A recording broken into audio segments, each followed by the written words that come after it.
Our story starts in 1896 in Sweden with this guy, Svante Arrhenius, a chemist. Arrhenius is the first person to figure out that putting CO2 into the atmosphere could make the Earth warmer. But the prevailing wisdom of the time says that there is an infallible balance of nature which no human actions could ever possibly disturb, so nobody takes Arrhenius very seriously until 1938, when an engineer named Guy Stewart Callender decides to look at global temperatures recorded over the past 50 years or so and figures out, hey, what do you know, the Earth is getting warmer. War breaks out in 1939.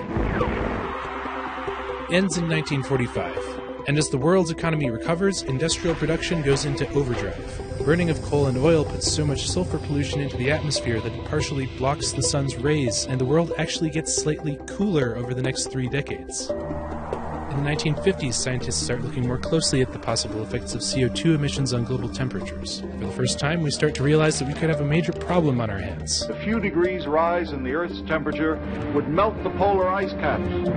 But the Cold War is in full swing, and we have more immediate existential threats to think about, like nuclear holocaust. Duck, and then cover. In the 1960s, the cooling trend continues, and there's even some fringe speculation that we could be heading for a new ice age. That all changes in the mid-70s when temperatures start going up again. The phrase global warming makes its first appearance in a 1975 research paper. Temperatures keep rising throughout the 80s, and 1988 is the hottest year ever recorded to that point. This gets people's attention, and global warming starts to enter mainstream public awareness for the first time. Human activities are changing the atmosphere. We face a global environmental crisis. The global threat of climate change. Yes, that's Margaret Thatcher, one of the first world leaders to speak out about climate change. Interesting, right? Anyway, in 1995, an international group of scientists issues the first public statement that there is a discernible human influence on global climate. In 2001, they predict that 21st century warming will leave the 20th century in the dust. Over the next decade, some of the anticipated effects of global warming start happening. Things like rising oceans, intense droughts and heat waves, and powerful storms.